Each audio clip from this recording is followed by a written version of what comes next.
बिस्मिल्लाहिर्रहमानिर्रहीम। Dear students, अस्सलाम वालेकुम। उम्मीद आप लोग सब खैरियत से होंगे। FGEI cantt and garrison directorate, इसमें स्टडी करने वाले तमाम स्टूडेंट्स का बायोडाटा जो है वो डिपार्टमेंट को रिक्वायर्ड है। तो इस सिलसिले में डिपार्टमेंट ने एक परफार्मा जो है वो दिया है जो कि स्टूडेंट्स ने फिल करना है। तो बेसिकली ये स्टूडेंट्स का बायोडाटा है। इसमें आपने पर्सनल इन्फॉर्मेशन, अपनी फैमिली की इन्फॉर्मेशन, इस तरह की चीज़ें जो है वो इसमें आपने फीड करनी है। तो ये डाटा जो है वो पहले आपसे हार्ड फॉर्म में लिया जा रहा है और इसके बाद इसको ऑनलाइन जो है वो अपलोड किया जाएगा जो हमारी फेडरल FGEI की जो वेबसाइट है वहाँ पे। तो इसके लिए जो इन्फॉर्मेशन दरकार है, तो इस सिलसिले में स्टूडेंट्स को कुछ डिफ़िकल्टी पेश आ रही थी, तो स्टूडेंट्स काफ़ी परेशान थे। तो आपके इस मसले के हल के लिए मैं एक वीडियो बना रहा हूं जो आपको इंशाल्लाह फैसिलिटेट करेगी स्टूडेंट्स को भी कि ये फॉर्म कैसे फ़िल करना है, और इसके अलावा टीचर्स के लिए भी हेल्पफुल हो सकती है कि आप इसको भी सुने और आपके क्लैरिफिकेशन के लिए, और अगर आपने मज़ीद स्टूडेंट्स को गाइड करना है तो आपको भी ये हेल्पफुल होगी आपके लिए।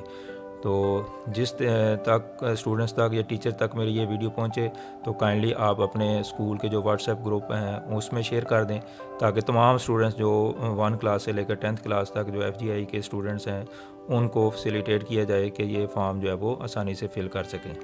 तो ये फॉर्म आपको डिस्क्रिप्शन में एक लिंक दिया हुआ है, तो वहाँ पे ये फॉर्म जो है उसकी शॉर्ट फॉर्म में आपको मिल जाएगा। तो आप उस डिस्क्रिप्शन के लिंक से इसको डाउनलोड करके इसका प्रिंट ले लें और बाद में इसको फिल कर लें। इसके अलावा आपके इर्द गिर्द जो मुख्तलिफ़ सिटीज़ पूरे पाकिस्तान में मुख्तलिफ़ स्कूल्स ने इसको फ़ोटोकॉपी जो शॉप्स हैं उस पर भी रखवा दिया है। तो अगर आपके करीब जो भी फ़ोटोशॉप की शॉप है तो उसको आप वहाँ जाके ये फॉर्म आप ले सकते हैं। तो डाउनलोड करके प्रिंट भी ले सकते हैं और फ़ोटोकॉपी शॉप पे भी आपको ये अवेलेबल है इजीली। तो अब चलते हैं कि इसको आपने फ़िल कैसे करना है। तो सबसे पहले राइट साइड पे फ़ोटोग्राफ का एक बॉक्स आपको नज़र आ रहा है। तो इसमें आपने 1 by 1 की एक अपनी तस्वीर लगानी है, स्टेपलर करनी है, इसको पेस्ट नहीं करना आपने। तो अब उसका साइज़ आपको बता रहा हूँ 1 by 1, यानी 1 इंच जो है वो लंबी और 1 इंच जो है वो चौड़ी, और ब्लू बैकग्राउंड में होनी चाहिए। और इसके अलावा यूनिफॉर्म में, स्कूल यूनिफॉर्म में जो है वो आप तस्वीर बना के यहाँ पे इसको स्टेपलर करेंगे। तो ये तो था फ़ोटोग्राफ के बारे में। अब इसको फिल कैसे करना है, तो नोट सबसे ऊपर लिखा हुआ fill in the form in capital letters. अब मेरे साथ साथ आप लाइन बाय लाइन जो है वो स्टेप बाय स्टेप इसको देखते जाएं, तो मैं इसको एक्सप्लेन करता जाता हूँ। तो ये फॉर्म आपने कैपिटल लेटर्स में फ़िल करना है, यानी आपने जहाँ पे भी कोई चीज़ आपने फ़िल करनी है, नाम लिखना है या कोई और चीज़, तो आपने कैपिटल लेटर्स यानी इंग्लिश के जो बड़े हरूफ हैं ABC वो यूज़ करने हैं, स्मॉल लेटर्स में नहीं लिखना। तो ये इसके लिए इंस्ट्रक्शन है। अब इस फॉर्म का जो पहला हिस्सा है, पहला पोर्शन है, उसको स्टार्ट करने से पहले थोड़ा सा मैं आपको गाइड कर दूं। तो ये बेसिकली फॉर्म जो है ये 2 किस्म के जो है वो प्रोवाइड किए गए हैं। जैसे कि आपको ऊपर स्टार्ट में लिखा हुआ नज़र आ रहा है स्टूडेंट डाटा क्लास 1 to 8।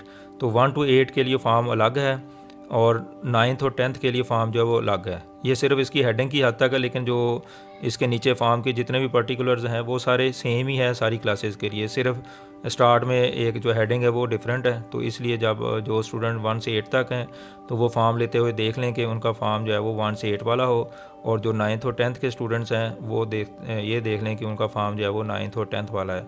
तो इस तरीके से आप फॉर्म ख़रीदते वक्त या उसका प्रिंट लेते वक्त इस चीज़ को चेक कर लें कि आपका मुतलका और रेलिवेंट फॉर्म ही आपके पास है। अब हम देखते हैं कि इसको फिल कैसे करना है। स्टूडेंट बायोडाटा में सबसे पहले आपने नाम लिखना है, कैपिटल लेटर्स में पूरा नाम लिख दें आप। उसके बाद जेंडर जो है इसमें मेल, फीमेल और ट्रांसजेंडर 3 ऑप्शन दिए गए हैं। तो जो मेल स्टूडेंट है वो मेल में टिक कर देंगे, जो फीमेल हैं वो फीमेल में टिक करेंगी, और ट्रांसजेंडर जो है वो मेल या फीमेल कैटेगरी में नहीं आते तो वो इसमें टिक करेगा या करेगी। उसके बाद रिलीजन में आपने इस्लाम या दूसरा कोई आपका रिलीजन है वो आप इसमें लिख देंगे, और सेक्ट जो है इसमें आपने फ़िरका लिखना है कि आप किस फ़िरके से तल्लुक़ रखते हैं, यानी शिया हैं या सुन्नी हैं या कोई भी जो फ़िरका है वो आप इसमें लिखेंगे। उसके बाद नेक्स्ट रो में आप देख रहे हैं फॉर्म B नंबर। तो इसमें आपका जो बे फॉर्म बना हुआ है तो उसमें हर स्टूडेंट का अपना फॉर्म बे का नंबर होता है जो आपने यहाँ पे लिखना है। यानी बे फॉर्म में आपने हर स्टूडेंट ने अपना बे फॉर्म नंबर यहाँ पे लिखना है, अपने पेरेंट्स का नहीं लिखना, अपने वालिद का नहीं लिखना। उसके बाद बर्थ प्लेस प्रोविंस, तो इसमें आपने किस सूबे में आप पैदा हुए, यानी जब आपकी पैदाइश हुई तो आपका तल्लक किस सूबे से था, तो वो आपने प्रोविंस यहाँ पे लिखना है। यानी KP की हो, पंजाब हो, सिंध हो, बलूचिस्तान हो, जो भी आपका सूबा है जिसमें आपकी पैदाइश रिकॉर्ड दर्ज है वो आप इसमें लिखेंगे। डेट ऑफ बर्थ जो है वो आपने बे फॉर्म के मुतलका जो है वो लिखनी है। यानी जो डेट ऑफ बर्थ आपकी बे फॉर्म में दी गई है वो आप यहाँ पे मेंशन करेंगे। पहले आपने DD यहाँ पे आपने डे लिखने हैं कि दिन कौन सा है, फिर MM इसमें आपने मंथ लिखना है। फ़र्ज़ किया आपका मंथ जो है वो नवंबर है तो आप नवंबर 11वां महीना होता है तो M की जगह आप 1 लिखेंगे। और ईयर जो है जहाँ पे Y और Y लिखा है यहाँ पे आप साल लिखेंगे। जैसे आपकी पैदाइश जो है वो फ़र्ज़ किया कि 2005 में हुई है तो आप 05 इसमें लिख देंगे। तो सन के लिए आखिरी 2 डिजिट लिखने हैं, यानी कि 2005 है तो फिर 05 लिख देंगे, अगर 2010 है तो 10 लिख देंगे। तो इस तरह डेट ऑफ बर्थ जो है इसमें DD यहाँ पे आप डेज़ लिखेंगे। यानी अगर आप 5 तारीख को पैदा हुए हैं तो आप 05 लिखेंगे, और अगर आप 7वें महीने में पैदा हुए हैं तो आप 07 लिख देंगे। और इसी तरह ईयर जो है उसमें जो भी है आपका वो आखिरी 2 डिजिट जो है वो लिखेंगे। उसके बाद बर्थ प्लेस, इसमें आप अपने सिटी का नाम लिखेंगे, आप किस शहर में पैदा हुए, यानी आपका इंदराज किस शहर में है। कास्ट, इसमें आप अपनी ज़ात लिखेंगे, मतलब मलक है, अराई है, जट है, इस तरीके से जो भी कास्ट है वो आप लिखेंगे इसमें। इसके बाद व्हाट्सएप नंबर, तो व्हाट्सएप का नंबर जो है वो आप अपने पेरेंट्स का दे सकते हैं, अपने वालिद का दे सकते हैं, अपने उसका नहीं है तो भाई बहन या वालदा का, जो भी घर में आपकी फैमिली का व्हाट्सएप नंबर है वो यहाँ पे लिखेंगे। इसके बाद है राइटिंग स्टाइल, तो इसमें 2 बॉक्सेस दिए गए हैं, लेफ़्ट हैंडेड और राइट हैंडेड। इसका मतलब ये है कि अगर आप लेफ़्ट साइड से लिखते हैं, यानी आपकी जो कोई भी जब राइटिंग करते हैं तो आप लेफ़्ट से लिखते हैं या राइट हैंड से लिखते हैं वो आप लिखेंगे। अगर आप सीधे हाथ से लिखते हैं तो आप राइट हैंड पे टिक करेंगे, और अगर आप उल्टे हाथ से लिखते हैं तो फिर आप लेफ़्ट हैंड से वाले बॉक्स पे क्लिक करेंगे। नेक्स्ट जो है वो है डिसेबिलिटी स्टेटस इफ़ एनी, यानी माजूरी। तो ये वाला जो कॉलम है ये हर स्टूडेंट्स के लिए नहीं है। जो स्टूडेंट जो है वो माजूर है, उसमें कोई जिस्मानी माजूरी है, डिसेबिलिटी है, तो वहाँ पे आप लिखेंगे कि कौन सी डिसेबिलिटी है वो आप इसमें मेंशन करेंगे। और अगर कोई स्टूडेंट नॉर्मल है तो NA लिख देगा, यानी कि नॉट एप्लीकेबल।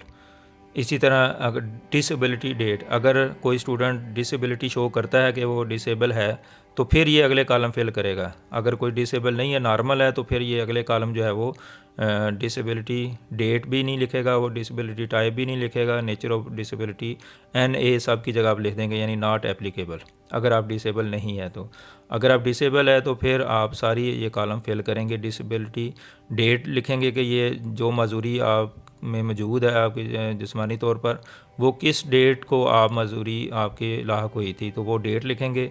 और उसकी टाइप लिखेंगे कि वो नॉर्मल है या सीवियर है, यानी अगर वो डिसेबिलिटी ज़्यादा छोटी लेवल की है तो आप इसमें नॉर्मल लिख सकते हैं, अगर वो ज़्यादा डिसेबिलिटी है तो फिर आप सीवियर का लफ्ज़ यहाँ पे यूज़ कर सकते हैं। इसी तरह नेचर ऑफ डिसेबिलिटी, तो वैसे तो जो डिसेबल है ज़ाहिर आप मेडिकली आपको आपका ट्रीटमेंट भी हो रहा होगा, आपके डॉक्टर से भी आपका सलाह मशवरा होगा, तो ये चीज़ें आप अपने डॉक्टर से पूछ के भी लिख सकते हैं कि क्या यहाँ पे लिखा जा सकता है। इसके बाद रिकवरी स्टेटस, कि अगर आपकी डिसेबिलिटी है तो फिर वो किस हद तक रिकवर हुई है, आपका ट्रीटमेंट जारी है, तो रिकवरी स्टेटस में आप जो है वो लिखेंगे कि वो रिकवर हो चुकी है, यानी आपकी बीमारी जो है वो दूर हो चुकी है या नहीं, यस या नो इसमें लिख सकते हैं। इसके बाद हाइट जो है वो आपने अपने खड़े होकर अपनी पैमाइश, अपने कद जो है वो आपने यहाँ पे लिखना है कि कितने सेंटीमीटर में कितना है, तो वो आप पैमाइश कर लें किसी इंची टेप से, तो वो आप सेंटीमीटर में यहाँ पे लिख देंगे। इसी तरह वेट जो है वो आपने किलोग्राम में लिखना है, तो वेट अपना करवा लें, तो वो आप इसमें लिखेंगे। और बेल्ट जो है, बेल्ट का मतलब होता है जिसामत, तो इसमें आपने लिखना है कि आप जिस्मानी तौर पर कैसे हैं, यानी स्मार्ट हैं, स्लिम हैं, हेल्दी हैं, नॉर्मल हैं। तो उस हिसाब से कोई भी वर्ड जो है वो यहाँ पे लिखा जा सकता है। इसके बाद एलर्जीज़ इफ़ एनी, अगर आपको किसी किस्म की एलर्जी है या जैसे डस्ट एलर्जी होती है या पोलन एलर्जी होती है, तो अगर है तो वो आप येस लिख देंगे, अगर नहीं है तो आप नो लिख देंगे।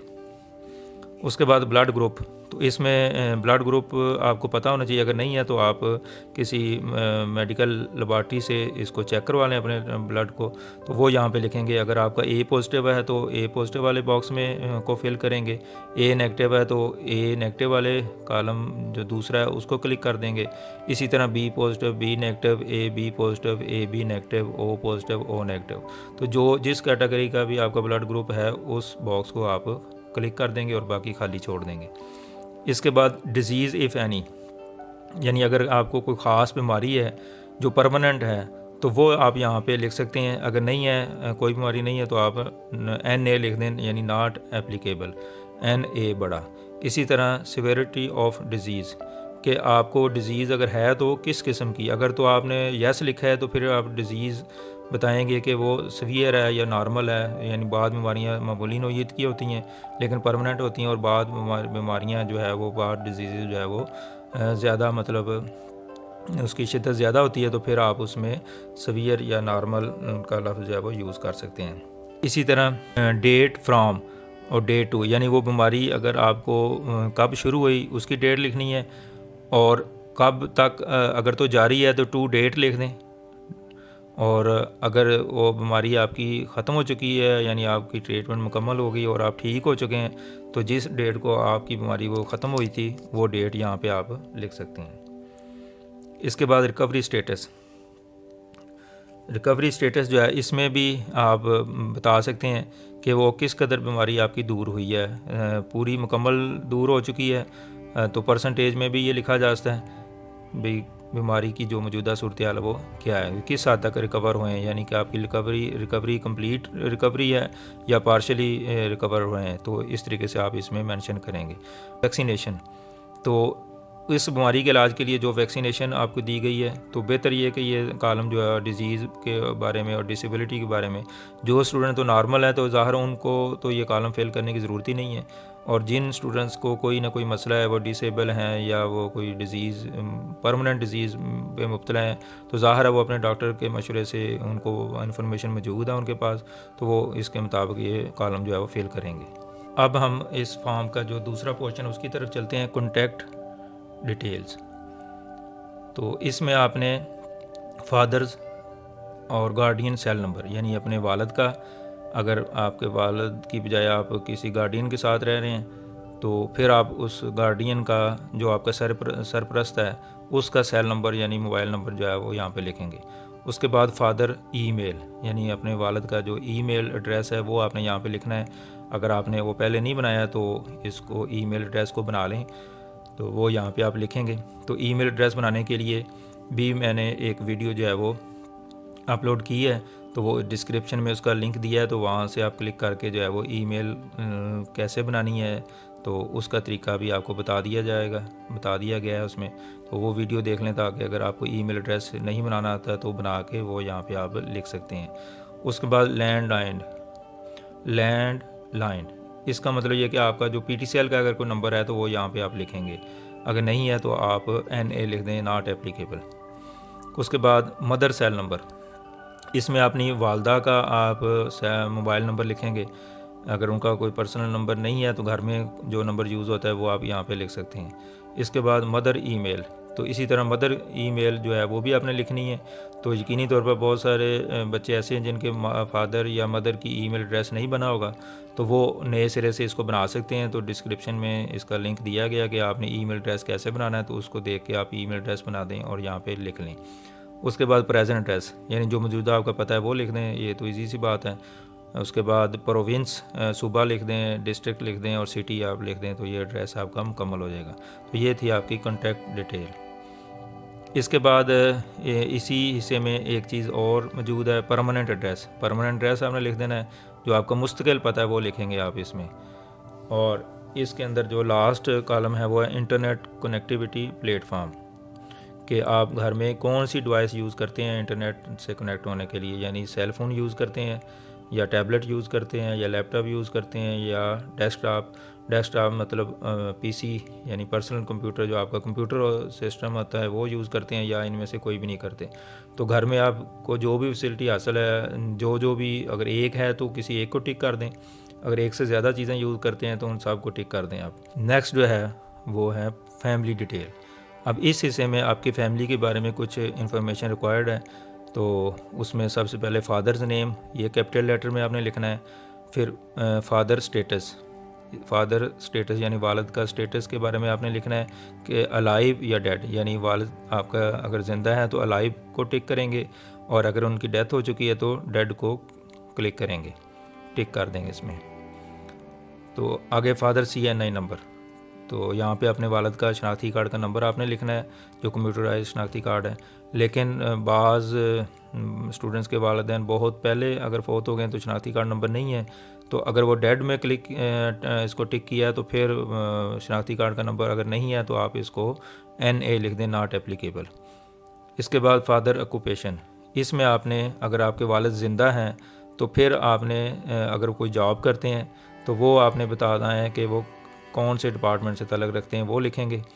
यानी ऑक्यूपेशन में जैसे अगर किसी का वालिद फॉर एग्ज़ाम्पल टीचर है तो वहाँ पे आप जो है वो फादर्स ऑक्यूपेशन में क्या लिखेंगे, टीचर या टीचिंग प्रोफेशन। उसके बाद डेजिग्नेशन, जिस डिपार्टमेंट में वो काम करते हैं तो उसमें उनका रैंक क्या है, उनकी डेजिग्नेशन है, वो लिख देंगे। लेकिन अगर आपके वालिद की डेथ हो चुकी है तो फिर ये कॉलम आप खाली भी छोड़ सकते हैं, NA लिख के आप इसको छोड़ दें। इस तरह मंथली इनकम, ये भी उसी सूरत में होगी जब आपके वालिद जो है वो अलाइव पे टिक किया यानी ज़िंदा है तो फिर उनकी मंथली इनकम जो है वो यहाँ पे लिखेंगे, और अगर डेथ हो चुकी है तो फिर ये चीज़ें आप खाली छोड़ दें। उसके बाद फादर ऑफिस एड्रेस, ये भी उसी सूरत में है कि अगर आपका वालिद जो है वो ज़िंदा है और वो अभी काम कर रहा है तो वो ऑफिस का एड्रेस इसमें आ जाएगा। प्रोविंस सूबा लिखेंगे, फिर सिटी अपना लिखते हैं, और कंट्री पाकिस्तान में ज़ाहिर आप सारे मौजूद हैं तो वो इसमें लिख देंगे। इसके बाद फ़ोन नंबर जो है वो आपने लिखना है, अपने वालिद का फ़ोन नंबर यहाँ पे लिख दें। और नेक्स्ट है फादर हाईएस्ट क्वालिफ़िकेशन, कि आपकी वालिद की जो तालीम है वो आपने यहाँ पे दर्ज करनी है। हाईएस्ट मींस कि अगर उन्होंने फॉर एग्ज़ाम्पल MA किया हुआ है तो आप मैट्रिक भी किया है, BA भी किया है, MA भी किया है, तो जो उनकी आखिरी डिग्री है वो यहाँ पे आप लिखेंगे। जो बड़ी डिग्री है वो उसका जिक्र करेंगे, उससे जो छोटी डिग्री है उसको लिखने की ज़रूरत नहीं है।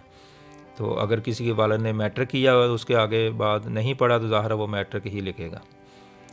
उसके बाद है next column father domicile city, कि आपके वालिद का जो डोमिसाइल है वो किस शहर का है तो वो यहाँ पे लिखेंगे आप। और डोमिसाइल प्रोविंस, आप जो सिटी है उसमें सूबा कौन सा है, प्रोविंस कौन सा है। पंजाब है तो पंजाब लिखेंगे, अगर सिंध है तो सिंध लिखेंगे। इसी तरह जो भी सूबा जो आपके वालिद के लिहाज से, उसके डोमिसाइल के लिहाज से वो यहाँ पे मेंशन करेंगे आप। नेक्स्ट जो इन्फॉर्मेशन है वो आपकी मदर के बारे में है। तो मदर्स नेम कैपिटल लेटर में आप पूरा लिखेंगे। फिर मदर स्टेटस है, अलाइव है, तो अगर मतलब ज़िंदा है तो अलाइव वाले में उसको क्लिक करेंगे। अगर उनकी डेथ हो चुकी है तो डेड वाले में आप इसको टिक करेंगे। और डाइवोर्स का मतलब ये है कि तलाक़ याफ्ता, कि शादी के बाद अगर उनको तलाक़ हो चुकी है तो वो आप इसमें जो है वो टिक करेंगे।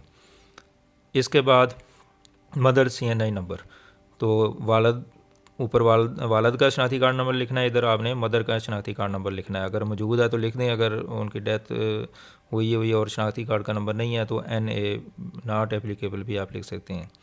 इसी तरह मदर्स ऑक्यूपेशन, तो इसमें आपने वालदा के बारे में बताना है कि अगर वो कोई जॉब करती हैं तो वो किस डिपार्टमेंट से तल्लुक़ है वो लिख दें। अगर वो जॉब नहीं करती तो फिर आप हाउस वाइफ जो है वो लिख सकते हैं, यानी घरेलू औरत, तो हाउस वाइफ आप यहाँ पे लिख सकते हैं। डेजिग्नेशन भी उसी ज़रूरत में होगा अगर कोई वो जॉब करती हैं। अगर घर में ही मौजूद हैं और कोई जॉब नहीं करती तो डेजिग्नेशन में भी आप इसको खाली छोड़ देंगे, NA लिख दें, नॉट एप्लीकेबल। इसी तरह मंथली इनकम, अगर वो कोई जॉब कर रही हैं, उनकी कोई इनकम है तो वो यहाँ पे आप मेंशन कर सकते हैं। अगर आपके वालिद की खुदा न खास्ता डेथ हो चुकी है तो फिर वालिद की अगर पेंशन मिल रही है तो वो वालदा की इनकम में आप लिख सकते हैं। इसके बाद मदर ऑफिस एड्रेस, ये भी उसी सूरत में होगा जब वो जॉब करती हैं तो अगर जॉब करती हैं तो उनके ऑफिस का एड्रेस लिखना है आपने यहाँ पे। प्रोविंस लिखना है, सिटी लिखना है और कंट्री लिखना है। और अगर वो जॉब नहीं करती तो ये कॉलम खाली छोड़ दें, या इनकी जगह NA यानी नॉट एप्लीकेबल जो है वो लिखेंगे आप। उसके बाद वालदा का फ़ोन नंबर आप इसमें लिखेंगे, जो भी घर में मौजूद है वो नंबर यहाँ पे लिख दें। और मदर्स हाईएस्ट क्वालिफ़िकेशन, तो आपकी वालदा की जो हाईएस्ट क्वालिफ़िकेशन है, मतलब उन्होंने अगर मिडिल पास किया हुआ है तो मिडिल लिख देंगे, मैट्रिक पास किया है तो मैट्रिक लिख देंगे, BA MFA जो भी जो उनकी हाईएस्ट डिग्री है वो लिखनी है आपने, आखिरी डिग्री जो है। उसके बाद नंबर ऑफ़ ब्रदर्स, जो स्टूडेंट ये फॉर्म फिल कर रहा है तो उसने अपने भाइयों की तादाद यहाँ पे लिखनी है कि आपके टोटल कितने भाई हैं आपके, वो आप लिखेंगे। नंबर ऑफ़ सिस्टर्स कि आपकी बहनें कितनी हैं वो आपने लिखनी है। नेक्स्ट पोर्शन की तरफ चलते हैं, गार्डियन डिटेल। तो गार्डियन डिटेल जो है, अगर आपके पेरेंट्स की डेथ हो चुकी है तो आपका जो सरपरस्त है तो उसका नाम क्या है वो आप यहाँ पे लिखेंगे। तो वालदा है तो वो लिखा जा सकता है, अगर कोई अंकल है, चाचा है, मामू है, जो भी एक गार्डियन है आपके, वो उसका पूरा नाम कैपिटल लेटर्स में लिखेंगे। और CNIC नंबर उन्हीं का लिखेंगे जो आपका गार्डियन है, और रिलेशन लिखेंगे कि आपका उनके साथ क्या ताल्लुक़ है। यानी जो भी गार्डियन आपने लिखना है तो आपका उस गार्डियन के साथ क्या ताल्लुक़ है, भांजा है, भतीजा है, इस तरीके से आप इसमें मेंशन करेंगे। या अगर वालदा है तो बेटा बेटी आप लिख सकते हैं इसमें। नेक्स्ट जो पोर्शन है इसमें पिक एंड ड्रॉप। अब बहुत सारे स्टूडेंट जो है वो स्कूल आते हुए मुख्तलिफ ट्रांसपोर्ट जो है वो यूज़ करते हैं, तो जो भी आप ट्रांसपोर्ट यूज़ करते हैं उसको आपने मेंशन करना है। यानी अगर आप पब्लिक ट्रांसपोर्ट यानी किसी बस वगैरह पे आप आते हैं स्कूल तो आप पब्लिक ट्रांसपोर्ट को टिक करेंगे। अगर आपके पेरेंट्स आपको स्कूल छोड़ के जाते हैं तो पेरेंट्स वाले कॉलम में टिक करेंगे। अगर स्कूल वैन, यानी बहुत सारे स्कूल की अपनी वैन या बस होती है, अगर आप उस पे आते हैं तो फिर स्कूल वैन पे आप टिक करेंगे। अगर आप साइकिल पे आते हैं तो साइकिल को क्लिक करेंगे, अगर मोटरसाइकिल पे आते हैं तो मोटरसाइकिल को क्लिक करेंगे। इसके अलावा जो लास्ट है इसमें हायर लिखा है, तो यानी अगर कोई चीज़ आपने हायर की हुई है, कोई ट्रांसपोर्ट, फॉर एग्ज़ाम्पल कोई रिक्शा वगैरह या कोई टैक्सी वगैरह आपने हायर की हुई है जिस पे आप स्कूल आते जाते हैं, तो उसको क्लिक करेंगे आप। तो इनमें से जो भी आप ट्रांसपोर्ट का जो मींस यूज़ करते हैं कि जिस तरीके से आप स्कूल आते हैं उसको आप टिक करेंगे यहाँ पे।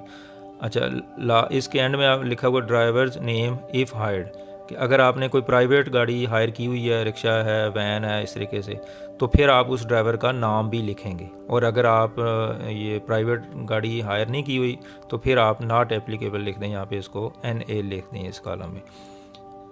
इसके बाद ड्राइवर CNI नंबर, अगर आप प्राइवेट वैन या रिक्शा वगैरह यूज़ करते हैं तो फिर आप ड्राइवर का शनाख्ती कार्ड का नंबर भी यहाँ पे दर्ज करेंगे उससे लेके। व्हीकल नंबर यानी उसकी गाड़ी का नंबर भी लिखेंगे आप। तो गाड़ी का नंबर जो है वो फ़र्ज़ किया OKE 4835, इस तरीके से, यानी जो पहले इंग्लिश वाले डिजिट उसमें अल्फ़ाबेट्स है वो भी लिखेंगे और जो नंबर्स होते हैं वो भी लिखेंगे, जैसे गाड़ी का पूरा नंबर होता है। ड्राइवर कॉन्टैक्ट नंबर, तो ड्राइवर का आपने मोबाइल नंबर यहाँ पे लिखना है। तो ये चीज़ें आपने इस तरीके से फिल करनी है। इसके बाद अगला जो पोर्शन है वो है स्पोर्ट्स के, खेल के लिहाज से खेल के मैदान में आपका क्या जो है वो इंटरेस्ट है उसके बारे में है। तो गेम इंटरेस्टेड, कि आप किस गेम में इंटरेस्टेड हैं, यानी अगर आप जिस गेम को आप शौक़ से खेलते हैं, जैसे क्रिकेट है, फुटबॉल है, हॉकी है, बैडमिंटन है, जो भी गेम में आप इंटरेस्टेड है वो आप उस गेम का नाम यहाँ पे लिखेंगे।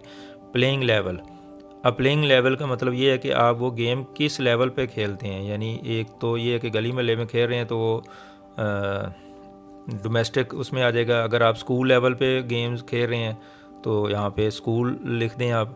इसी तरह अगर आप सिटी लेवल पे, डिस्ट्रिक्ट लेवल पे या इंटरनेशनल लेवल पे या कंट्री लेवल पे आप खेल रहे हैं तो उस हिसाब से, यानी वो आप जो गेम कर रहे हैं वो किस लेवल की गेम है, यानी किस हद तक आप खेलते हैं, तो वो लेवल यहाँ पे आप लिखेंगे। अगर स्कूल की हद तक गेम में हिस्सों में लेते हैं तो आप स्कूल लेवल लिख दें। इसी तरह अगर आप अपने सिटी के लिहाज से, डिस्ट्रिक्ट के लिहाज से गेमों में हिस्सा लेते हैं तो वो लिख दें डिस्ट्रिक्ट लेवल। अगर आप इंटरनेशनल कंट्री वाइज आप मुल्क की लेवल के लिहाज से आप खेल रहे हैं तो आप इधर कंट्री लेवल लिख सकते हैं। इसके बाद है एक्सपर्टीज़ लेवल, कि आपकी जो महारत है उस खेल में वो किस लेवल की है। बिगनर, यानी अगर तो आप बहुत जो भी फ़र्ज़ की आपने क्रिकेट लिखा है तो आप अभी आप उसमें बिल्कुल एक इब्तिदा में है कि अभी सीख रहे हैं, तो आप बिगनर पे उसको क्लिक करेंगे। और मॉडरेट का मतलब कि आप दरमियाने लेवल की वो गेम करते हैं तो मॉडरेट पे कर दें, और अगर बिल्कुल आप एक्सपर्ट हैं उस गेम में तो आप एक्सपर्ट को जो है वो क्लिक कर दें यहाँ पे। नेक्स्ट जो है वो पोर्शन है स्किल।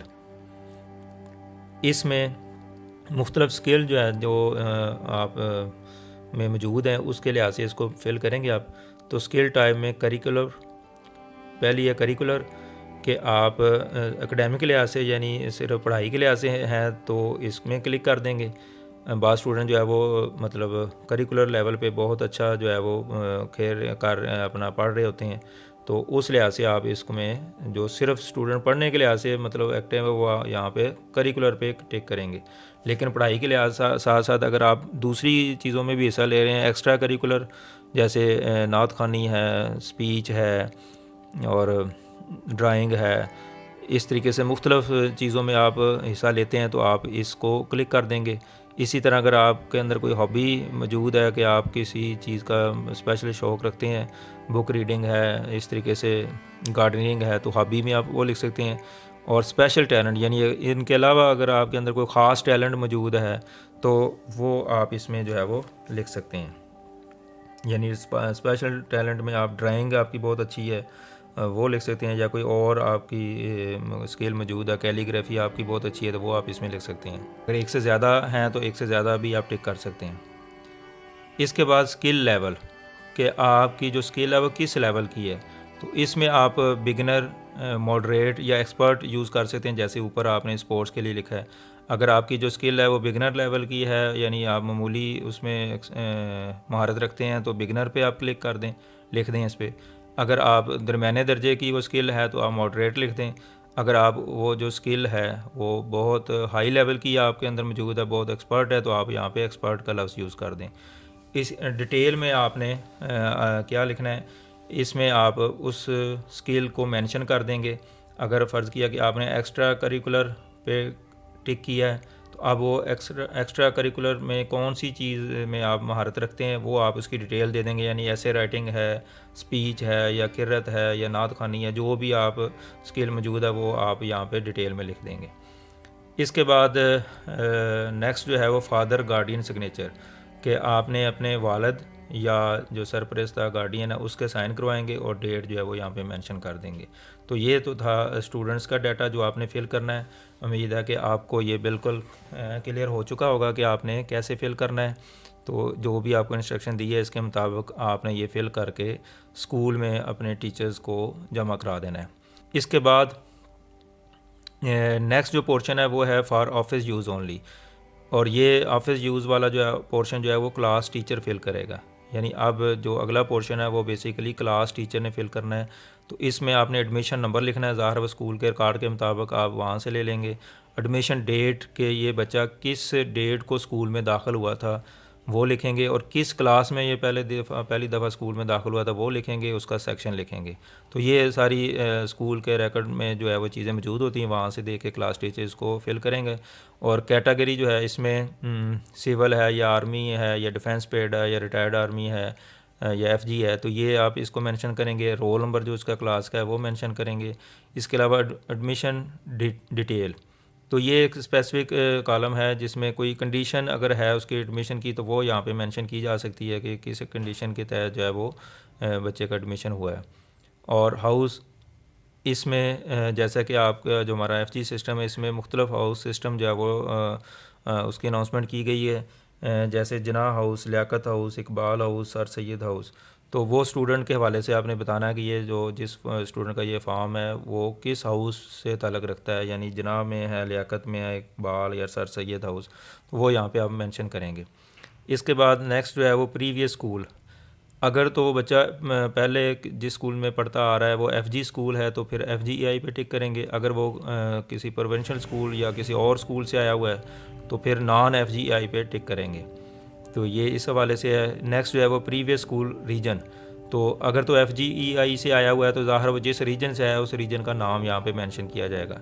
और अगर वो नॉन एफजीईआई है तो फिर रीजन का तो एप्लीकेबल नहीं होगा, तो उसमें आप उसका सिटी वगैरह लिख सकते हैं कि किस से सिटी से उसका ताल्लुक़ है। तो रीजन जो है मेरा ख्याल है वो FGEI जो है उसके रेफरेंस से, अगर FGEI का स्टूडेंट है तो फिर रीजन उसका मेंशन करना है। नेक्स्ट जो है प्रीवियस स्कूल नेम, अगर वो स्टूडेंट जो है वो पहले किसी और स्कूल में पढ़ता था तो अब वो किस स्कूल में पढ़ता था वो आपने पिछला स्कूल का नाम उसका लिख देना है। और इसके बाद आखिरी जो कॉलम है वो फ़ी ID। तो फ़ी ID ये उन बच्चों पे एप्लीकेबल होगी जिनकी फ़ीसें बैंक में जमा होती हैं, तो जो ID बच्चों को दी गई है उसके मुताबिक वो यहाँ पे लिखेंगे, और जो बैंक में सिस्टम नहीं है तो वहाँ पे ये ज़ाहिर है ये कॉलम जो है वो खाली छोड़ा जाएगा, नॉट एप्लीकेबल लिखा जाएगा। तो ये था पोर्शन जो टीचर्स ने फिल करना है, तो इसको भी मैंने एक्सप्लेन कर दिया। तो उम्मीद है कि आप लोग को अब कोई भी इसमें डाउट नहीं होगा। तो अब आपसे रिक्वेस्ट है कि ये फॉर्म फिल करने के लिहाज से बहुत सारे स्टूडेंट जो है वो परेशान हैं। तो जिस स्टूडेंट तक ये मेरा वीडियो पहुँचे या किसी टीचर तक पहुँचे तो काइंडली आप अपने जो स्कूल के व्हाट्सएप ग्रुप हैं उसमें शेयर कर दें, ताकि तमाम स्टूडेंट जो है वो इजीली इसको फिल कर सकें। अब बहुत सारे स्टूडेंट जो है वो स्कूल में आके बार बार टीचर्स को जो है वो परेशान कर रहे हैं, पूछ रहे हैं। तो अपनी सहूलत के लिए अगर आप इसको व्हाट्सएप ग्रुप में शेयर कर देंगे तो आपका काम भी आसान हो जाएगा, स्टूडेंट घर बैठे इसको सीख भी लेंगे और इसको फिल भी कर लेंगे और आपको आके स्कूल में जमा करा देंगे। तो लास्ट पे मैं दोबारा बताता चलूँ कि ये फॉर्म जो है वो डिस्क्रिप्शन में इसका लिंक दिया गया है, तो गूगल ड्राइव में मैंने रख दिया है। तो डिस्क्रिप्शन को में लिंक को आप क्लिक करेंगे तो ये फॉर्म की सॉफ्ट कापी आपको शो हो जाएगी। आप इसको डाउनलोड करें और उसका प्रिंट निकाल के इसको फिल कर लें, या अगर टीचर्स ने अपने अपने शहर के लिहाज से मुख्तलिफ फ़ोटो स्टेट शॉप्स पे अगर ये फॉर्म रखा हुआ है तो स्टूडेंट वहाँ से भी इसको कलेक्ट कर सकते हैं। तो उसकी हार्ड कापी लेके इसको फिल करा के स्कूल में जमा करा दें।